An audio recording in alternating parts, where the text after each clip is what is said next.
This podcast is brought to you by Audible. Have you been wanting to read more, but don't seem to have the time?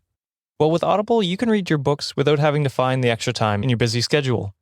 Stuck in traffic on your way home from work? Why not marathon the Harry Potter books? In the gym and want to learn about the First Lady? Well, you can listen to Becoming Michelle Obama while doing leg day. And if you go to audibletrial.com/cultivate, you get a month free of Audible. That includes 1 credit that you can trade in for any audiobook of your choice, access to thousands of audiobooks free to listen to with your account, and best of all, you have access to all of your favorite podcasts in the app as well. So be sure to go to my link, audibletrial.com/cultivate. That's CULTIV, the number 8, to sign up for a free month of Audible and start reading today. Thank you, Audible, for supporting this show. We are Cultivate. Cultivate. We are Cultivate.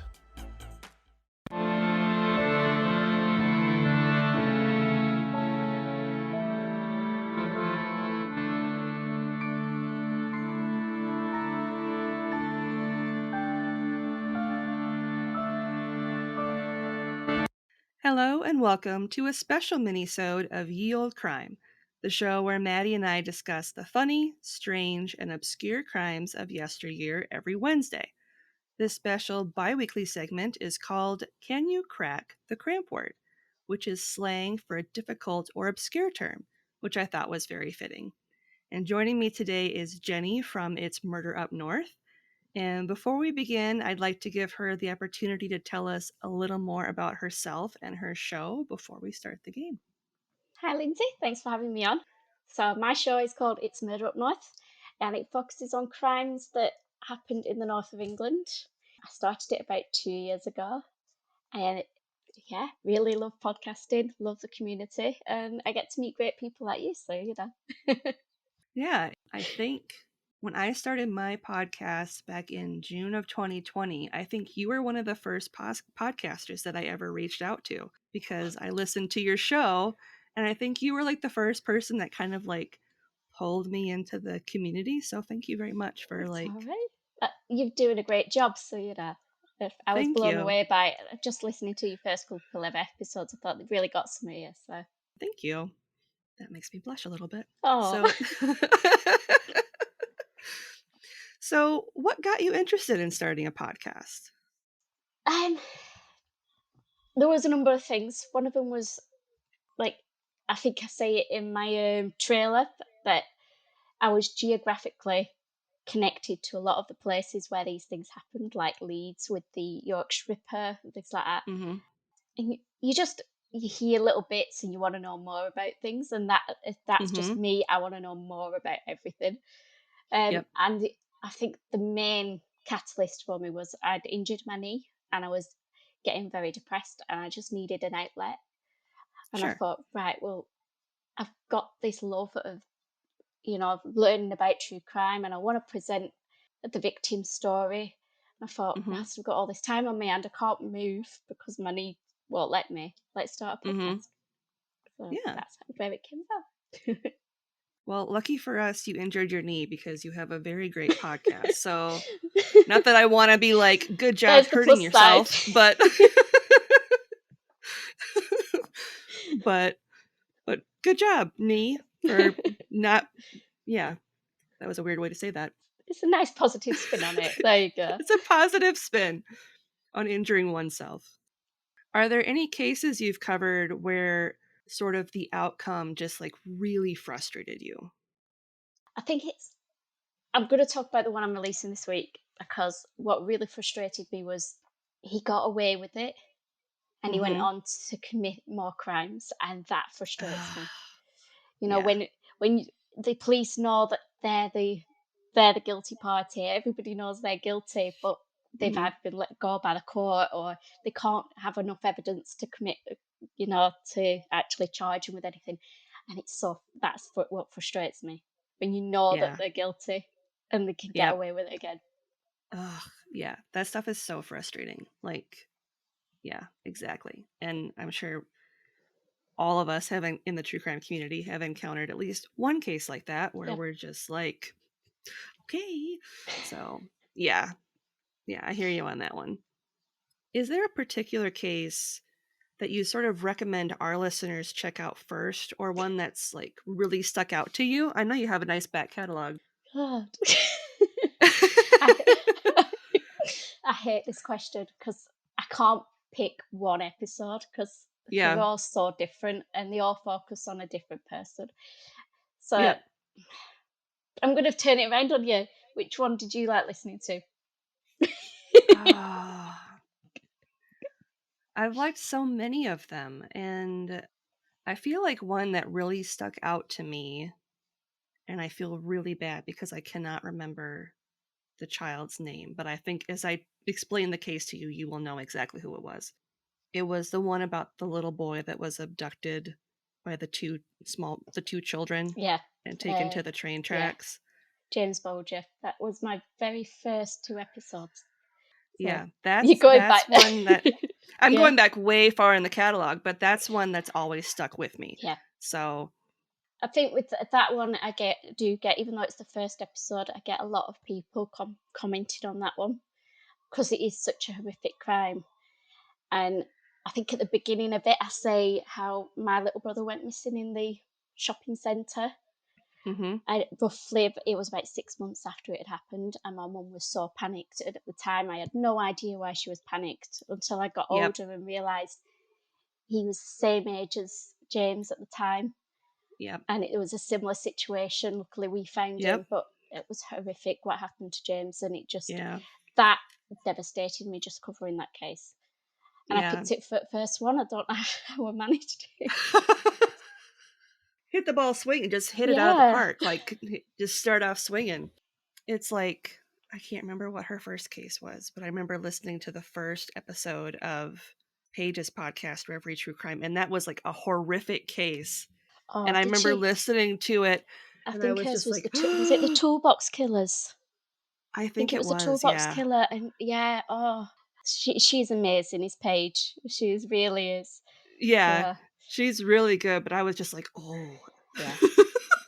this is a dark one. I think sometimes when you podcasters, you don't actually, you write it, and it's only when you start recording and you realise how dark it is because you're Yep. so busy into the writing and researching, you don't consider how dark it is. I mean, during James Bolger one, I had to keep stopping because I started crying.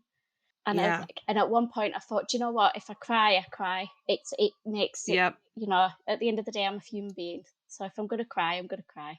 Yeah, I mean, you're a human and you're a mom, and so I mean, we get it.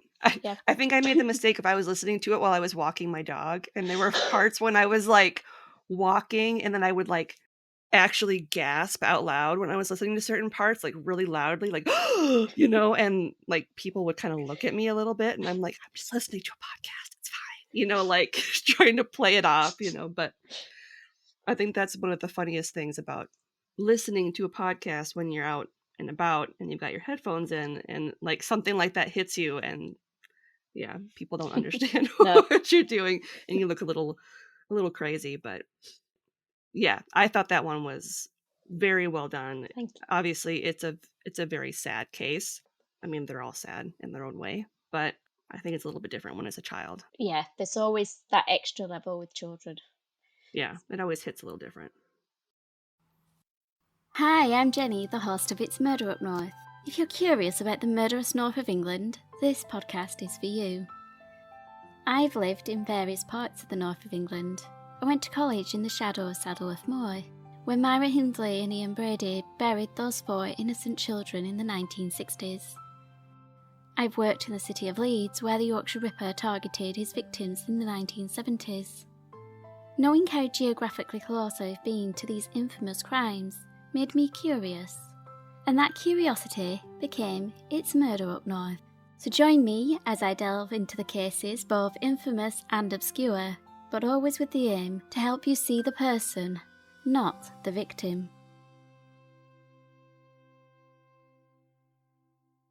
So, now that I just brought us all down. Good job, Lindsay. Good job. Let's bring us back up by doing some Victorian slang terms. You ready? Well, I'll try. That's all you can do.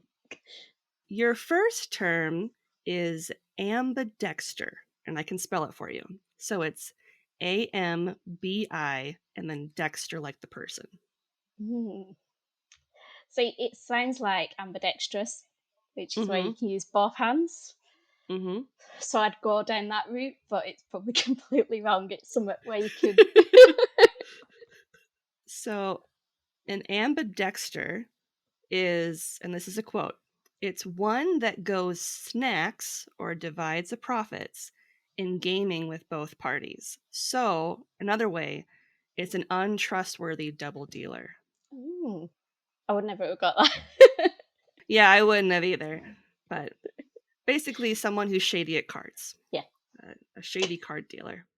And your second one is called Nap the Tease, like Teaze. Oh my god, that sounds familiar. Why does that sound familiar? It is true crime related, I will give you that. It sounds familiar. But I haven't got a clue. I'm probably going to kick myself because I've just been doing a lot of research on Victorian stuff for my next episode, and he's probably been in there. So, well, nap means sleep, but probably not in Victorian time. Right, just because I've been researching this at the minute, is it something to do with hanging someone? No. But it does have to do with incarceration. Oh. Do you have another guess, or do you want me to tell you? Go on. So, nap the tease is a Victorian slang term for to be privately whipped in prison. Okay. So it's a form of punishment then? Yes. Yeah, that's probably why I've seen it. Because it's all I've been doing about the history of capital punishment and all the rest of it, so I've probably seen it somewhere along. Yeah, I'm sure it Yeah. came up at some point in your research if you're doing capital punishment. Yeah, because I don't think they tend to do that anymore in prisons, or at least No. most of the ones that are being strictly government run. Yeah, I gave you some hard ones, so I apologize for It's that. all right. But Couldn't give me easy ones. That's true. Well, I would like to thank Jenny for joining me today for Kitty for Can You Crack the Cramp-Word? And before we go, can you tell our listeners where they can find you on social media and when new episodes of your show come out? So you can find me on Twitter at Murder Up North, on Facebook on the It's Murder Up North discussion group. I am on Instagram. I'm not very good at Instagram, but I am on it. And I try and release episodes every 2 weeks. Obviously, I've got a medical condition, so sometimes I have to have a bit of a break, but usually every 2 weeks it comes out. Awesome. And on that note, as always, I'm Lindsay, and I'll see you next time with another tale as old as crime.